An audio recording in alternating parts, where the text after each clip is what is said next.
Jidin Siagian tampak tak puas dengan jawaban Profesor Agus Surono, saksi ahli, yang dihadirkan pihak Polda Jabar di sidang pra-peradilan Peggy Setiawan di Pengadilan Negeri Bandung pada Kamis, 4 Juli 2024, pagi.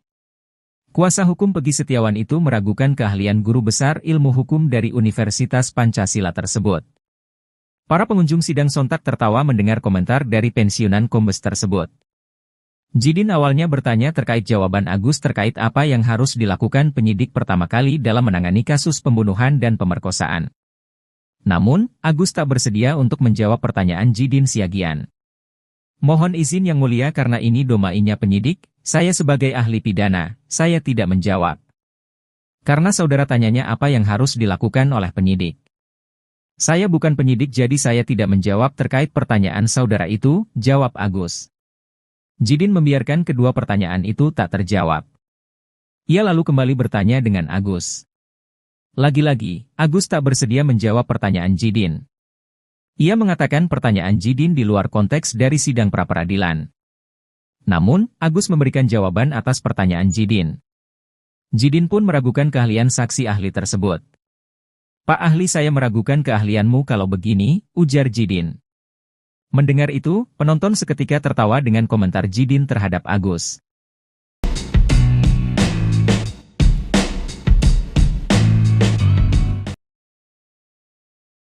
Akun Facebook Peggy ternyata bisa dijadikan alat bukti kuat oleh Polda Jawa Barat untuk menetapkan Peggy Setiawan sebagai tersangka.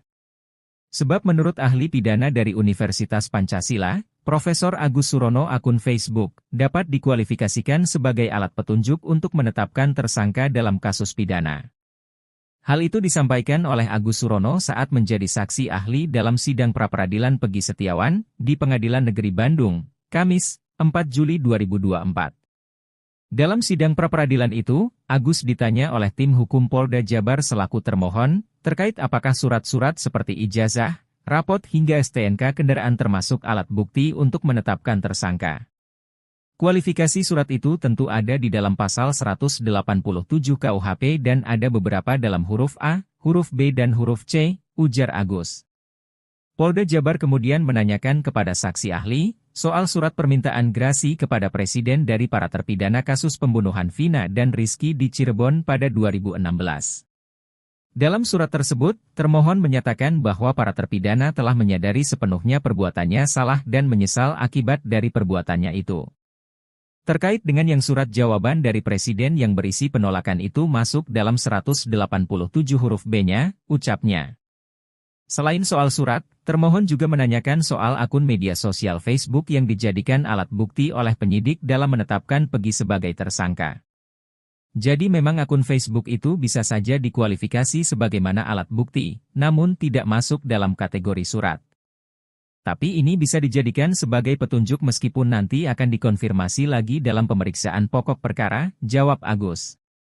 Kemudian akun Facebook itu nanti terkonfirmasi atau terverifikasi oleh ahli yang berkaitan dengan digital forensik misalkan, maka itu bisa saja sebagai dokumen atau informasi yang sifatnya elektronik dan bisa dikualifikasi sebagai alat bukti, tambahnya. Sosok Peggy Setiawan Cianjur masih jadi sorotan terkait kasus pembunuhan Vina Cirebon.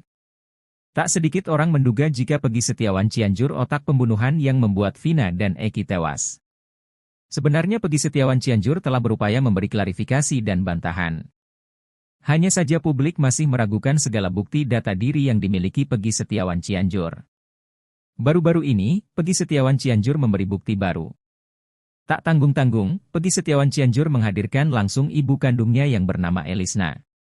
Adapun alasan Peggy Setiawan Cianjur memperkenalkan ibu kandungnya itu untuk membuktikan jika dia bukan anak Wahyu Ciptaningsih seperti yang dituduhkan.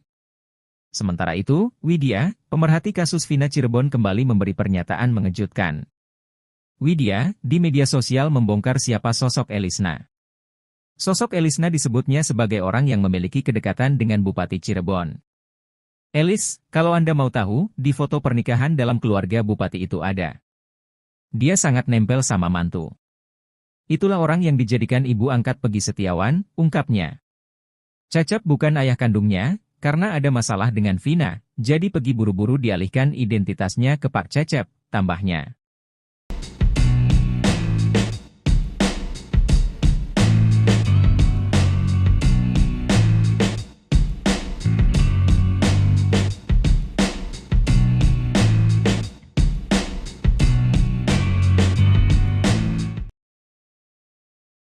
Ex-Wakapolri, Komjen Pol Purnawirawan Oegroseno menilai tidak ada korelasi antara alat bukti berupa ijazah milik Peggy Setiawan dengan keterlibatannya dalam kasus pembunuhan Vina dan Eki. Penetapan daftar pencarian orang, DPO, dengan yang dilakukan penyidik pun dinilai janggal oleh Oegroseno. Pasalnya, DPO yang ditetapkan penyidik berbeda dengan nama orang yang ditangkap dan ditetapkan sebagai tersangka. Diketahui, di DPO dituliskan Peggy alias Perong sementara yang ditetapkan tersangka bernama Peggy Setiawan. Oegro menjelaskan orang yang sudah masuk ke DPO sebelumnya harus telah ditetapkan sebagai tersangka. DPO bisa ditangkap ketika dia telah mangkir 3 kali berturut-turut dari surat panggilan untuk datang ke kantor polisi.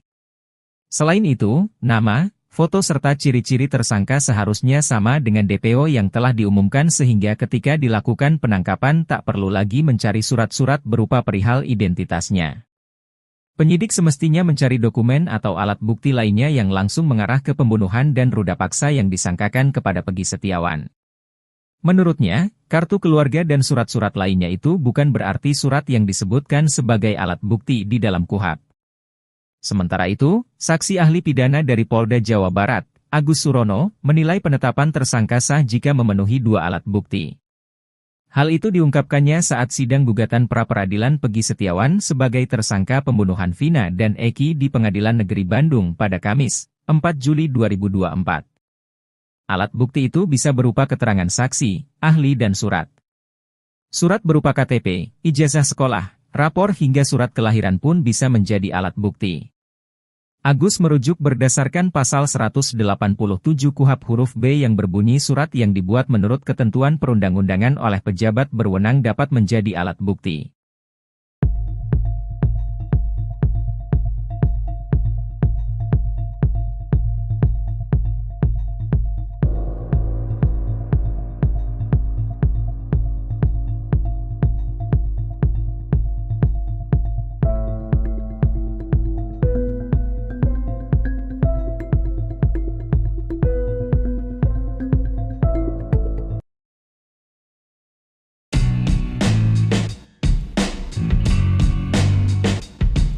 Mantan Kabareskrim Polri, Susno Duaji menyoroti Polda Jawa Barat yang tak menghadirkan saksi di sidang pra-peradilan Peggy Setiawan. Diketahui, sidang pra-peradilan lanjutan Peggy Setiawan kembali digelar di PN Bandung pada Kamis, 4 Juli 2024. Sidang tersebut beragendakan pembuktian dari Polda Jabar atau penyidik berupa keterangan ahli dan surat. Susno melihat hal itu bisa menjadi bumerang terhadap Polda Jabar. Saya tidak setuju, saya ini bagian dari Polri masih digaji oleh Polri. Jangan sampai adik-adik saya mengajukannya gitu. Memalukan. Malu saya, kata Susno di sebuah acara TV swasta pada Senin, 1 Juli 2024, silam. Polda Jabar tampil percaya diri dengan hanya membawa 1 ahli hukum pidana beserta surat di pra-peradilan. Saksi ahli yang dihadirkan tim kuasa hukum Polda Jabar, kata Susno, tidak bisa menyatakan bahwa Peggy pelakunya. Paling ahli pidana akan berkata, misalnya, apa pengertian bersama-sama? Apa pengertian dengan kekerasan? Apa pengertian malam hari, kata Susno. Susno menyindir jika ahli pidana mampu menunjuk Peggy Setiawan sebagai tersangka, maka dia tak lebih dari seorang ahli nujum. Pasalnya, ahli yang bakal dihadirkan tidak didukung oleh alat-alat bukti lain sehingga tak memperkuat Peggy sebagai tersangka. Kalau tidak mendatangkan saksi, hanya ahli saja alat buktinya, ini sudah kalah sebelum tempur, ujarnya.